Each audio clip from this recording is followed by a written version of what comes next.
wadin kunim ewo no so enti sa meken mrahye bidwani onnyamfo Cynthia Mamle Morrison se afia bato no be na wie yepe ontumi nkom mrahye bidwafie se NPP mrahye bidwani biem sanse primacy ni mu no wom to abetia no na eno na fiti wono mo okwa aguna so duru a wom to primacy ni wie no mrahye bidwani onnyamfo Cynthia Mamle Morrison eni onipa NPP for to abayi no se o meye wom candidate enko prafia bato owura Chris Ata wom mienu womu ntamu nyu kra eja do mu mienu ntam se bru na fiti so mo to primacy ni wie no womu ntam akwa se bola suja no azo de order do bi no onu no bi no no sana ya nti ukọ aguna so do also fantefo bo wa bo se Chris nkofo de mato abayi ni no bo so mu bokutia o mamanyen batna do batna ye abazina yesa o yabatan se yobatan obatan ba abazina ye nyi waguti na enya edi waguti na enya edi ya tuetio ye mpe obiem bon se Cynthia nso nkrofo bi ati no ma edi na womsu nya Chris nkrofo ya no mso so mu fantifo na omagbo fante return oh Chris na abazina onyim Chris na abazina onyim no abufra ba onyim bibia ma to abama ni mu ba hwe muntum ndinkunim modemo hwade December ni do to do so obodu ya ba hwade enti won ba kutia empenfu na dia ni mu nankasa no MP no ene parliamentary candidate no won ankasa kra no won bogumbe ena na titafo nso ebogumbe na no ena sa watimi wakame wo mu ntam yi e wa aguna so de ne peso won na party ba ko wo mo peso so yi wọ́n to promise ni we na MP na wendi nkunim promise no so se mentumi ani nkunim promise no na se mentumi kom na hye bjefie ewo MPP di mu dia me so ade ampese me yema aguna so do ni potem ni mi wie enti sa ade a mepa kwan foforo mefa so a metumi kom na hye bjefie ni ma wie die nyankopon de atoma koma so evo aguna so do fo ho enti ampa onumnyafo Cynthia Mamle Morrison say kraka nanzonwe achia nanzomui womato atia no promise nanzo nkati obetumi asa akomra hyebjefie enti osinadu pise sande a okopre akonya no kwantenkro independent ampampa ma media ose eyoyo ama samiken independent na ginam gidigidi nanu ya koto ka se o mo nkoye campaign bia nanzo oboa womatwa faso enti nanu ada ukọ aguna sodo ni potema akroba ko ayefa no nyakrom Mami Cynthia Mamle Morrison ne nkrofo ko nyakrom se wom ko lanche om campaign na sabre na mu nso na Chris Ata parliamentary candidate no ono so ne nkrofo eye work eye mega work wa aguna sodru na enu na wom na mu ano wom wie work no wom so mo ko krobia ye fa no otenkran enti hono mo eno mo ko otenkran no mo ko ache se enu ko wi ase na afidie MP Mami Cynthia Mamle Morrison ene Chris Ata ne nkrofo dia kosie ni a tese baabi a ba ko no ba ko betwa wo baabi a ba ko ewo enti ya san no akutia kakra na nchibuo bubuo ni nchie na mema pa bubuo ni nchie ase nyina moa na wo mu bubuo mo ni nchie didi o mo ho atam na etu akasa tei na sa coordinator ewo aguna so dro NPP ne nsa kew etu na kanensa afina akra opeja nensa ode nensa chiri muja so ne pram na amani afri yamane bonni nchen afri aguna so dro ba kire se etu ni kan na sara coordinator no enyo no nko a enipa bi so nchen eka wom kakra bi eno de enyehu eka wom kakra bi ema wom na so eprepra kakra bi a wom tadro mu na ko ayarsabia eno nam so ama constituency chairman NPP amanyoko wa aguna so dro owura jabr tanku etum se enokre onokrotrodo asema workan nokrotrodo na no na oboso bo se MP Cynthia Mamle Morrison onimu bi pa ono na ama ne nkrofo abesane tu agu omoso a wo ma to ahye omoso a akoye gidigidi a enam soma ba akompo akopra enam sasem we so ama mrahye bidwani onumnyafo Cynthia Mamle Morrison so kire se ye ka gu so abra manu si ye de meyima ho no enti anopa ya oni Ahenkan ni su kasa ena Mami Cynthia Mamle Morrison ni chemu se omo ne nkrofo nkotu tu obia ne nkrofo no po obia ne onmo kutatu enti so omo ka to no so se etututu ekoso ewo Chris Arthur ene ne nkrofo ntam no eyono na ehye kire ma ne nkrofo akotutuo en osi ne kura bia nim obia nkotutuo mo obia na oso no kro nam kwa so a ofini campaign launcher okwa aguna so aduru ena majority leader NPP for ba no dani owura afenyo marking friend say mamle mati da sim bieso abasema so no vantini abasem na asi wose u policeman wa tuotu we kumobi mpo ena maami sintia mamle mo sinse nya no kre na ne policeman yekro ne nam one na tikem te ba ne se no akotutuo ama obi kura akowu nti abufuo kura eba one odumnyafo afenyo marking tem na kakum yaginu kwaku anu masa kona me leader afenyo marking mo frame dey since aba say na me so me shade ni wonya kroma na me ko ma tira was policeman we shoot we ku asara coordinator me so we ku na asara coordinator leader nyima se na ka kire man me policeman order me to frenya krom medical if you fan me bufu it me policeman and so I dem me to speaker you know me ye fit if you as American ka so me be na me policeman so bekata no ji phone me ko you because me so be keep it true and no be keep it true yeba shredu na me call on hunyina nche call police station kay report yeba shredu na me call na police station ayewa boys mo fama ma page ba mo wo gina kona wo ya me ma recording nyina na ye opposite me fa ho se emi na mama weku onpo anka da weku was we plan so wa che na mama record appropriate time ye bobo me mo record bibia ena police officer and sujina ho not me before so not me a witness what's school for baba show na me really womba show enti ye change na ye besi je be na me call the boys ni no bia opo baby a ombra na me bisa won me pede me bisa won because back and what kada mu ba ye bona enti me infinity until example for na kasa wana no wo tu on kam o sin dari na tu de ko ye ko float ye ko wedding plan ye ko floating enti obi en kitetu this way show and sana me catch on the dam na leader afenyo marking po waka but emme it really be ankam o kan yipa tuli kana sara ho fo Mrashabe Johnny ma Aguna West no onimnya fosinti amamle Morrison ena wotini ni na enu achi enam sasem we so emma okonkran mantemu a radio station baako ayefe na Adum FM gina so efre Chris Arthur ene Mrashabe Johnny onimnya fosinti amamle Morrison ewo mudwumadie baako so eno na no mu busabisa wo mo na ho no mo bra behwe awurade nyankopon MP no to na parliamentary candidate no so ato MP no to na parliamentary candidate na to na MP na som awu tada em na me bo ma bo pen enne etum kasa tiam o na parliamentary candidate no so asom o threaten crofone ade chaze sade MP no fo mienu MP ene ne parliamentary candidate e wa agona so duro MP amanyo kodin mu wo mu gina ahoma so na wo mo totoma ne omo no wati wasum Many me papa you, many as in pan and some pencil. One other Chris or Fian. This an your platform for my friend Chris. They're off lay about the lecture. Mimbe, what's your platform for the enemy? Mimi lie. I'm going to wait to I will say you. Mimi lie. I'm going to wait to let me see honestly. Never wait to buy the mammy banyo. Mala,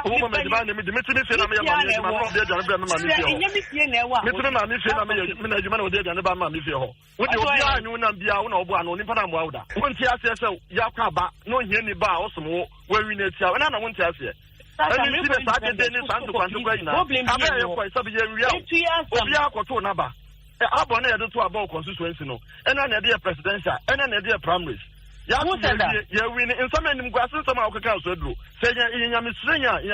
na warase ekwa asora anke yato abewe yi meye yi na etinya me ma me onye ne be mi wi ne na waso awo ba ni mi anka kwa mi ye anka jitu me say ya kasa na anka awo ba ha den enimpa me numa yakwa abato umpa na wo na wo ka akire wo na wo wi ye nti wo yi santo kwa ya wo de abaso adura and that was be a warrior we na so wa sa rad no wo wi ye santo anu aka fa nkofo ma wo be a warrior we defense that. This is the second time. You know me better. My politics on blind. You know me. On blind. No, I'm blind. Honorable. Maybe your father. I mean, me last thing we see. I mean, I remember what you do. You're about to go to a home. I mean, I remember what you do. Nasara. Then you want the bubble to brother. And you are telling me, sir, police will not catch you as a block road. Is that what you are trying to tell Ghanaians? Ghana, a crime will be a block road with their address on Crawford.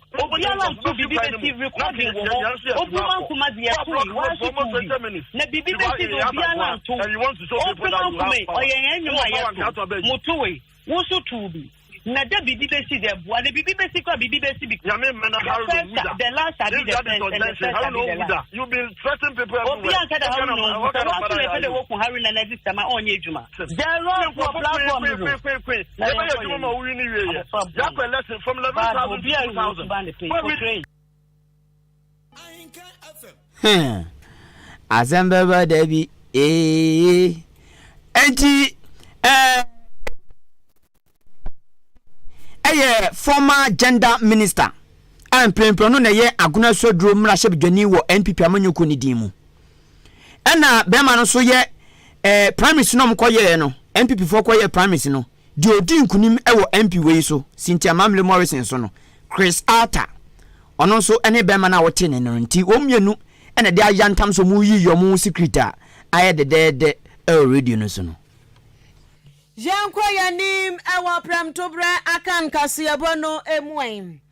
Na campaign guso ya omudi ataso anya semkuma. Ni MPP for ye, NDC for ye. Gum yenti wo munka ehwiadonkwam so yenti wo munka na ebani independent candidate for no wo mu amukwa kwantenkro no so a alankwadwo kiramatin movement for change. Aba frantofo nso eye campaign papa na ye ka semprempren no eye owura lankwadwo kiramatin twotwo mutwa waba woda na kire ne ho kafo Mama Patricia Christabel kiramatin so atia sim ya wo bo ntramo woku na no mo kopie mu odwa ba akumu na one wo ka kire ema nyina da se wo mu hwantu abade bum emfama woku alankwadwo kiramatin alanka hye na yaba no adwadie mu nsam a wakwadere mu pa wase wotan akwadua no ayi nimirika ala kwadwa kiramatin woku yi eye nipa bia Ghana ha se wo pe wo mu emfidi dwuma ne dwadie hu ase wo mu ni mu dom asukweda wo bamsi omusia waka hu bi anu nti waka dia kire adwadifo ma wo man mu se wo mu nto oba ne bum emfama afafranto movement for change no matimi de nsa kira ya abadwa hudro mu Mama Patricia Christabel kiramatin etwa ne nsam so bio ya no obamane echirem se emprempe wurawuram wo man Ghana ntwo ene ni ntwa asamu a na kobusebusa dwadifo ema ne mema setese wo musika ten a wo mu de hye adwadie na se akasan ya mbeka se hwe wala sika na hye wo se ya mpanso adwadifo nyina sika ten a mu de hye wo mu ndwuma hodrase a hye jorobe esane amamuo bonia enkoyi enti enunti no waka kire Ghana fo nya se 2024 yi akato na abro ne akwakoto abakokromoti ekodi ahimu ankrata so koyi mampani eni mra shebedwafo a monhwe na monto abane bum emfama eye alankwadwo kiramaten watumi aboa ede nsakira ye aba edwa hoduro mu wato ane nsam so bio ya no wo amane echirem se seni ku ebeye mampani wo manmu a awura mpoa wo mu amukodwa ebeye sika dia hye wo mata aso aya adwuma ahwe so wo anka so basitire mu no ebekọ nanimu awie mu die mami sanso to ane nsam so bio ya na ochire mu ebo amane ase se yabanu dwadie nsam onipa ote dwadie mu yawo ate dwadie mu su a eya alankwadwo kiramaten ne nti wo ka kire Ghana fo nyina titru ne adwadifo ma ne mema se monto abane bumfama okunu yi watimi ababua osinkofo bi ba no moto momrade o we ba be we omobua omafu enti no modam na so alankwadwo kiramaten de ono a na opeso obuo ma man sakira ye ba oman no empuntu obu ya so wura enu nti wo ka de achadwadifo nyina de se dan so a monkokoto aba no emfama afafranto no watimi aboa ma empuntuo abusupon Wakadri ne ho ejadie no obie ni Ghana onim trade ene niema efa ejadi nsam chen ala eno de what yes utan wa wo yi ni mrika no odanso eba sa ejadi nsam yi mo na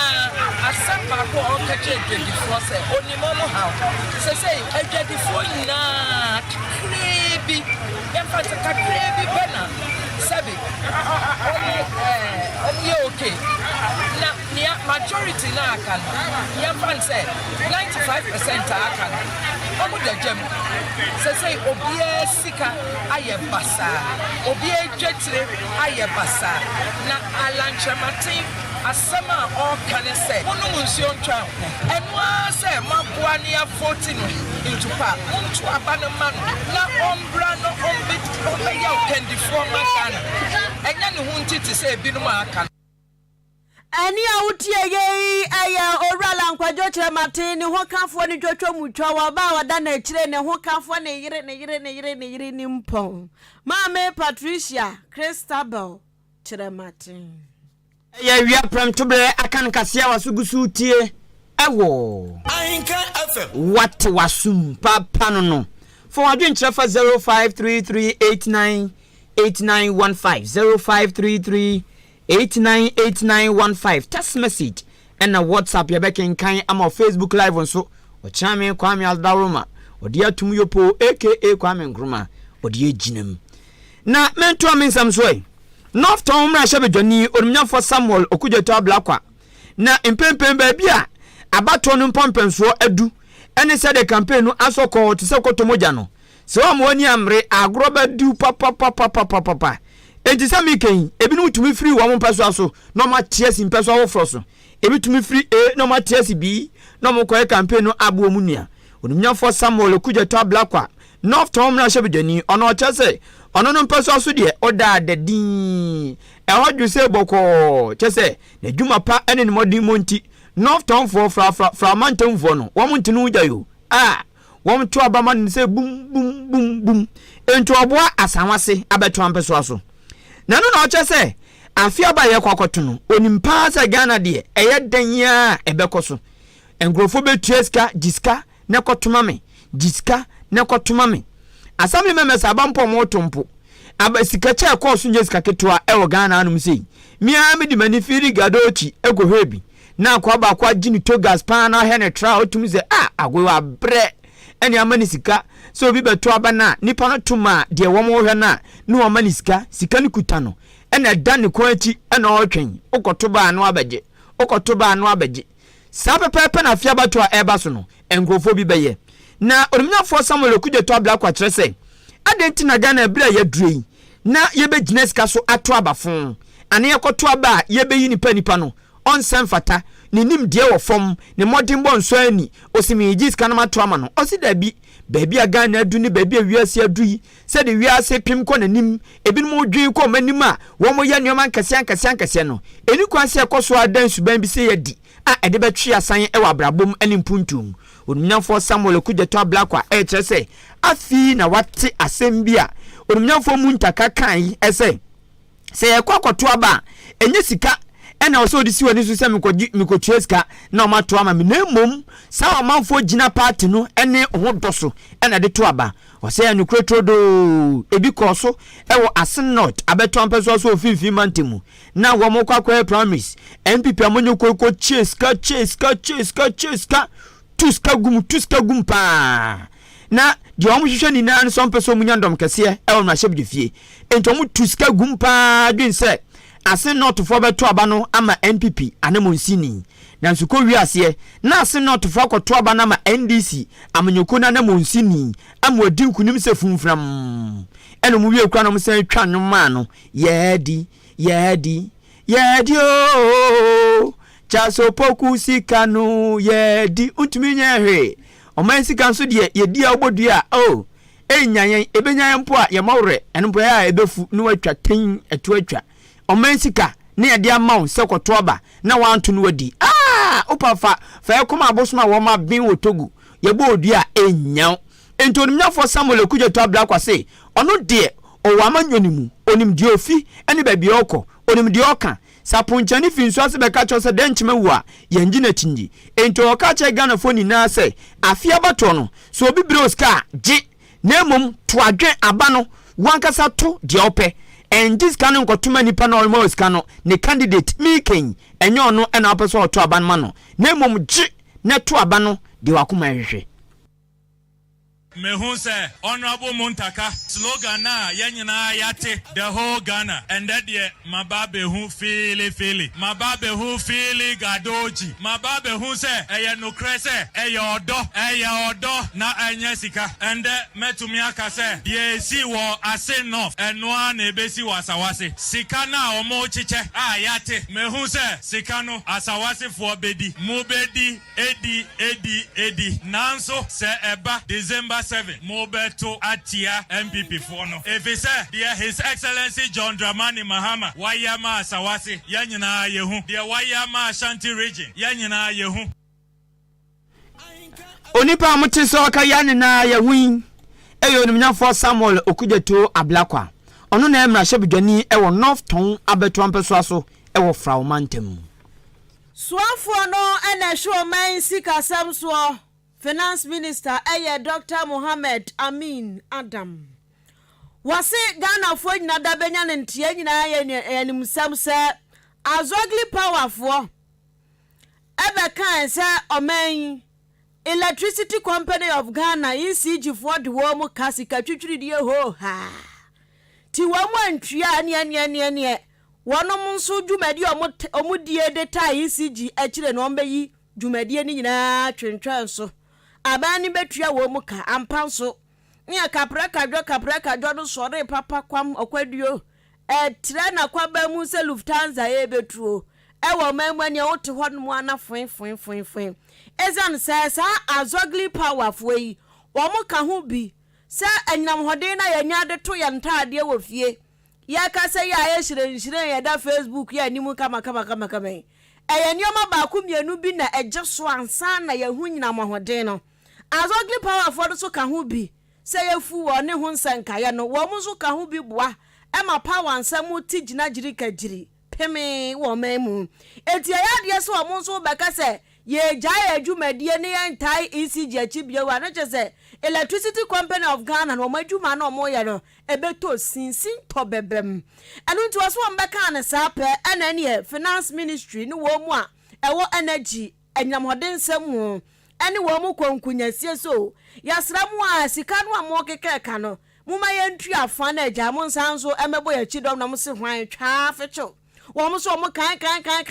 ya Dr. Mohammed Amin Adam say wo mu kan ya se kaja odi asika no sunon asogli powerful no yo mo bua ma enyamhoden nsam gya na so no omo ne omo kontiase apam omedi kan tue sika bi dia ma wo mu ache na agya omansa so omo se da ene wose ne atwema me nkwa twema me mbra twema me nkwa nansen ya na wose wate be ya nafua mienu achi ya nansen ya ene wate sa afedi omo se omo dom sa be hye sa ntiase apam no ase no wose wa hu ni se ya kwa akoto abape na obia hu ni so sa bre we na meda meka etiro obia sore a teacher fo be kwa strike we mu kwa strike adokita fo kwa strike ya tinpintin kwa tintasu kwa pepepe gu abana nim se sraw anu bi no hu ni se sonun asogli powerful so yes wo mo be ye no na wo so wo kan se amanyosem na ye wo mamu no yentimi nyina so mfa nya bibia ya kwa akoto abantia wo se chinchina atwa wo gina ban no konso agi sika twitwiri die ho ha free ne nsam wo wom so obetua na so se mana ntoboase no mfa ntua wonya ebone enti wo se sa asam no esi ye ya so wo mo withdraw ene kapra kadwo ne sa bebe bio ni ade ne ye ka sai de wo ma konkunya si ato adwene ano baba ya koso a ebrebrau aba ya sesi obi akumato ne yemu a sonun asogli powerful no so akumato om yemu omo se afedie omo be ye adwuma. I had meetings with Asogli and we agreed that we will pay, but we wanted them to sign the settlement agreement because this is one of the terms of the agreement. They said no, we should pay before they sign. But if it is part of the settlement agreement, why should I implement an agreement that has not been signed? And so we communicated this to Asogli, only for Asogli to come and say they no longer want 30 million, now they want 60 million. And if we don't pay them 60 million, they will shut down. That is why they shut down, right? And so people behave as if we as a country, we don't know our rights or we don't know what we want, especially when election is closer. Everybody thinks that, look, I can put a gun on the head of Ghana. And so by going ahead to shut down, they acted in bad faith. This is not how partners work together. particularly when it involves financial negotiations. So they shut down. We continue to produce power. I was informed only yesterday that they are ready to sign the settlement agreement. Any awutie ye aya man photo samfo no na yesika sem nyina da na bem esinisi. Dr. Mohammed Amin Adam. Empempi Son ma bonti na obehu ade a enkwan wom na afi prekope enkwan firi numu a ebia esei ana ya mpempi ubehu na eye aboa bia ponche odwan akokọ bia ka abono na bibisa na ono ana na no bia ade akobọ ne nanum denti eno akoto baabi ese makopia ponche funu so makopie na so sei eya unhu mu ano na hu enipa funu so frem na no fiade ya atumso aduro ne mpotam ena omanfo ko hu se enipa wato nanan mo nse do eda mpotam baabi e wa atumso aduro wo mo bo aposifo amane na wo mu komu no na nipa no eye taxi driver e wa achimodan a ofiri achimodan old town na asem no baabi akodu no enam so ma na busuafo ababonten akasa fa ne wuo no meba ne ya duma suko na wonso atie baabi a asem na kikako answer na bekomu no di media network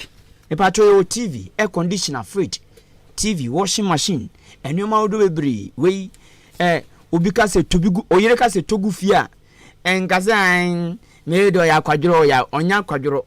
bebe wiase kikako no otina ya kwadro na obade o so sinuama tumi posa ase yi tumi posa no kon yi hwan yi atana bo wani yi wogi e wodwumam san so open ntem akwa adwuma no afi na be posa washing machine fagum just hear it ebe na esinu kama odi anso obeyi no akwa hata oni problem bia o should do yi ene fan ya be eyenso yesa yi ne afiri so air conditioner ne boofo e wo di media network kwache odie na oshoba no aso ebe kulu them seconds ube filipa papa enipa de eso ye de ho beto na okra ni age ene ma wotena se chewat abrabum enu ntina wo mo a wo mte aware asa aware no ai asumdwi nim so still not bibi na ejeje wo una obeso wuntem so ware ya so a kope wo ma plan si bi fro di media network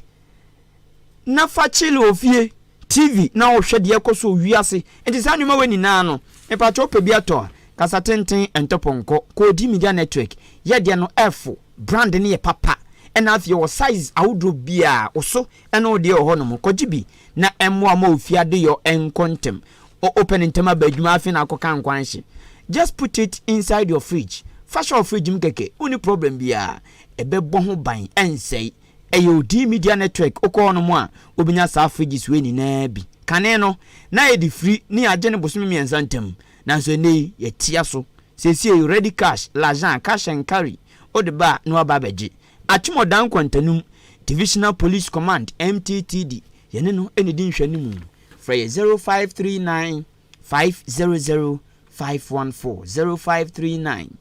500 514 Ahenkan FM na anu adade ye de betu dwa se ye nkwara adwumadie tiani audition comfort forms papa audition ya wie ya nya nkwada ni bia de omko finals enti kida first no grand finale no eba so nyame adom a November busum ye besim de toso aduonum yensa 23rd November 2024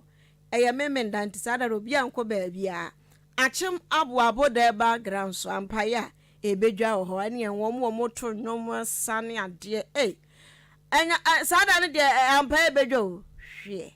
enti no ya na watwara agu nhehya ye pon so say 23rd November de home ya tinafie na suku ahodra ekwa grand finale ni binie Jodro Integrated School ya wachim oda Hector International School wachim da Living Bread International School ewa achim abuabo Presby School ena sene Methodist School eme pa cho pesa ubo ya chi dom so ya sin na nkwada adwumadie aya fan ye krabehwe na ye fa ho ebo de ton de ho dawuro mawa frɛ number yi na ni wo mu di kasubom 0244878763 0244878763 and 0245204895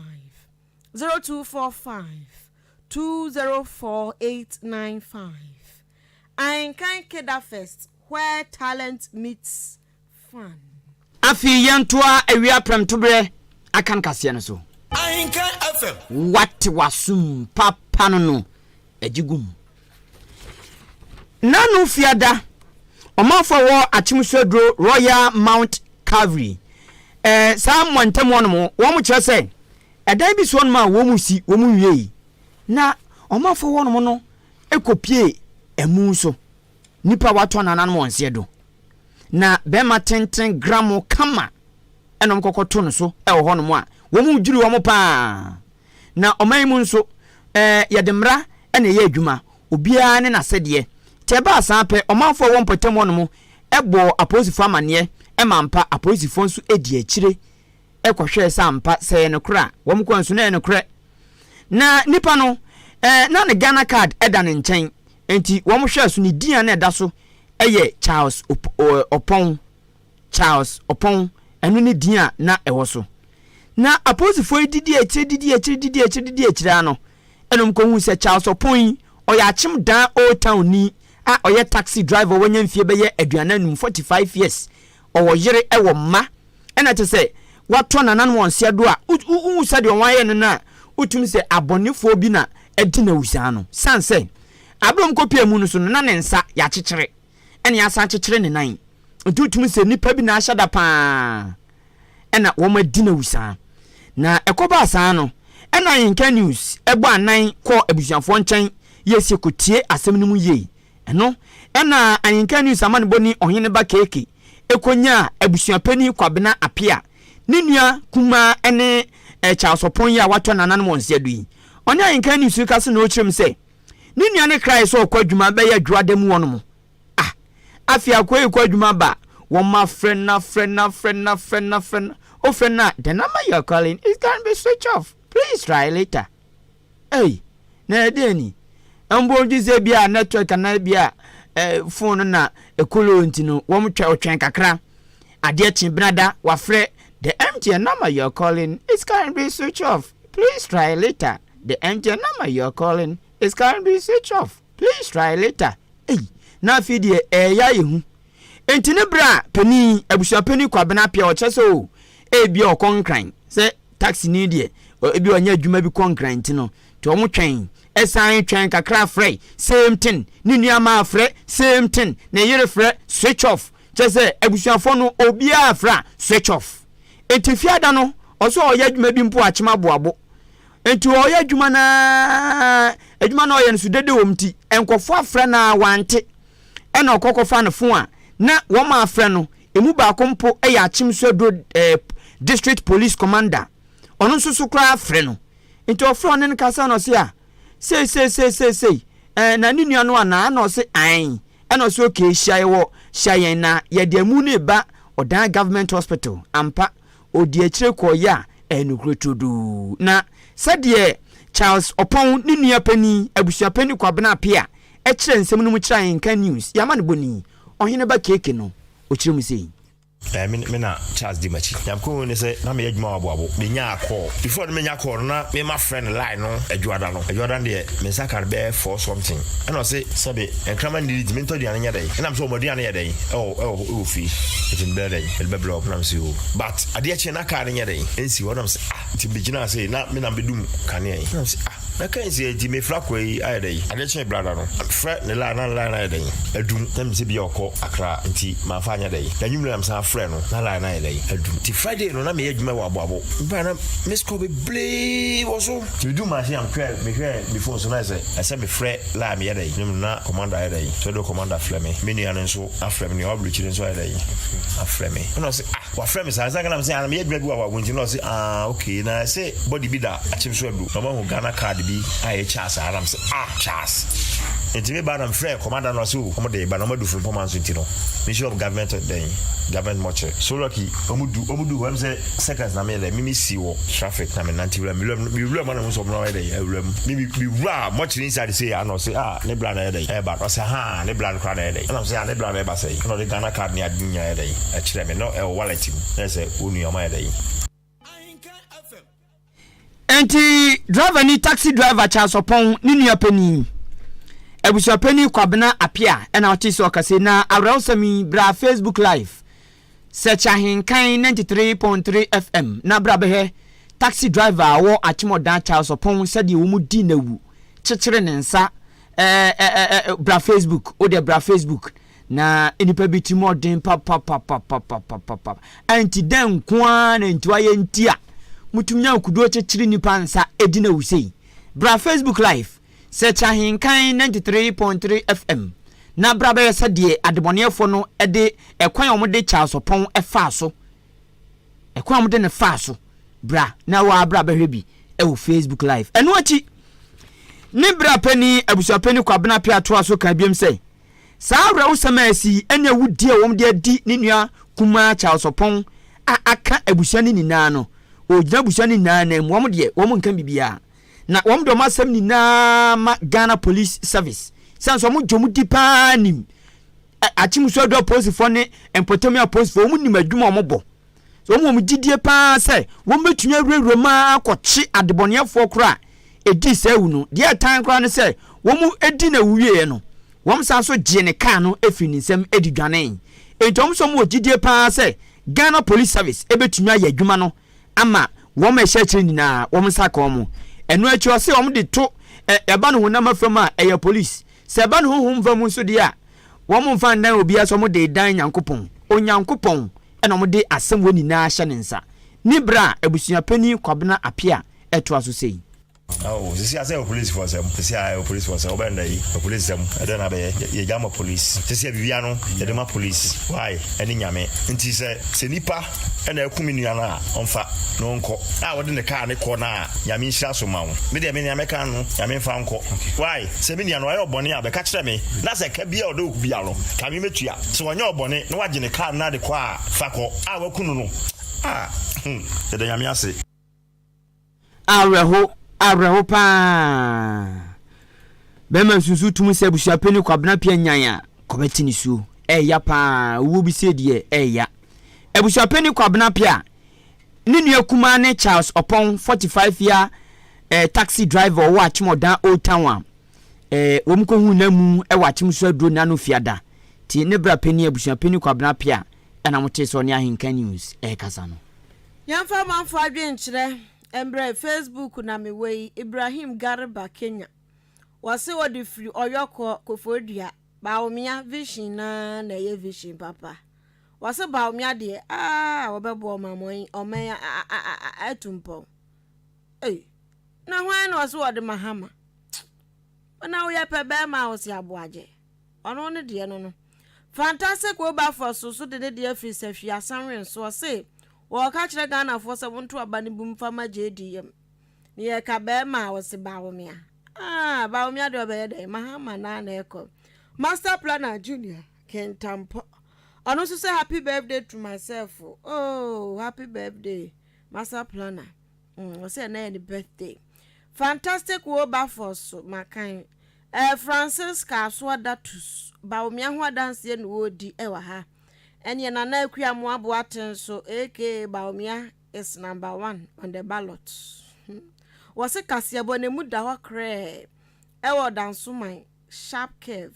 na ochia batampa honorable Nana Amadokua Esiama Ejei okan queen of PC yo esuo kwawuntaso ose NDC never again no never again kwame na acidity ahafo akire nsua ose Ghana fo ehwehwe asomdue ntino obi a wonde ompa asomdue no onko no ha enhiraba anelka so de ode aba ose ono de baomian wonim 40 days more ekoto aba omo mugu ha nyina che se ya bobo so ba akopɛ no atu agu mbɛyɛ ɔha enti eno no okay na asante atmamentia eto anantu sport original adwoabo mo so sei kasie wo magye jempa ti se koku aye hata wapa so se wo ba bam na ewia no dwam acha tre na wo sisa koton na na omuzo mu tie papa na no betno okra na wo tie na wanye ska antoginisi bi ana wambo apio bi a eno anso ohwe eto na ohwe nantu na wo de feel news eto anantu sport original adwoabo amentia mi krom wo magye atum enkwada emroa nkokora wo mu na afre no agade shoe achim asene Alex no onu so bima o tie kase no ewo kwante news at roadside enyasem kuma akra ye dase so wadi atum prekope bra kwame achima bobo washing bay wura so wadi atum Reliance filling station wo so si ejinam ewo ho no mo yayi achimo dan kamani junction onu so afọ kase no so se edidempa na ansa na bekokora no madaroma wei eye adwuma nkaibo adwuma pai afia bibi ho bibi ho no mo okay mama nye adwuma nkai bo yimra epacho adwuma pai na factory bia womo eduan adwuma no moye womo plywood eni sani monyo no bebre womo dindi AK ebi mfam dodo na afa no AK ewa achimmanso AK achimmanso na womso mpadwumafo nti adwumafo mo pe no mprempren womwo positions makomako enan ekwan guo no mu a se waye krado so be adwuma no nko a oba AK achimmanso factory no na wood processing limited no mu na won be fa adwuma mu na won waye adwuma epa mo pe spreader operator eno no mo de plywood no machine no mo de plywood no so ni mo operating po akwa won be kirew so ni mo operating po a okwa on be kirew de munya ne se waye krado so be adwuma no afi pillar operator utumi se no nso mo de ehwan nnua no according to din na pillar operator utumi se no mo de hwan nnua no ena afi mo pe press operator ena afi general staff adwumafo a won be boa da biom betumi akọ ewo factory ono mo entimi pa cho se uni hunim die mpo akọ won be tro nani so se wo hunim die dadanso a na se wato adi wo no ebu no so ma wo timpa cho spreader operator plywood machine no afi pillar operator press operator na general staff muna se mo ya available na opadwuma obetumi akọ akonya weni na ewo ho AK ni wood processing factory na ewo achimmanso no won padwumafo weni na free number no na oni omonkasa 0245 924 633 0245 924 633 ana 0594 969 161 0594 969 161 frena oni AK enkasa na onfu adwuma mu eti ochiame fa me to so naja lunch me mami na was a lunch na happy birthday ene World Marsha Day Madam Marsha penny kwankyerefo awoda Marsha Beauty and Training Center ano wache modan mfoni na biaso no ene birthday Madam Marsha happy birthday nyami shraw onye wakoma so ade ma bibi bia wo konkoto dwanim ebo ho mpaye no mesrese nyakopon emfandomo oma wani je ahoden enkwatenten ni sika bebre odoni papa se na odoni pa no nyakopon enhwe so no sa yema wawoda pa ami onsha tinifoni na da so no mami hu ofe ba ne hu ofe no wakoma pa Madam Marsha eti madam me happy birthday o nensa no so fe ubotira na ehome se tuye madam onkwa so awie yɛde si awie producers root afo nana ya aprekua ɛna Lawrence Entwiwa Bosiakon aka Gidam wɔn ɛne produce yɛn afi Samuel Dakon so de yɛkɔ Facebook live Billyman a technician on duty akenkan fo ya wote yɛnka ɛyɛ me kwaku anin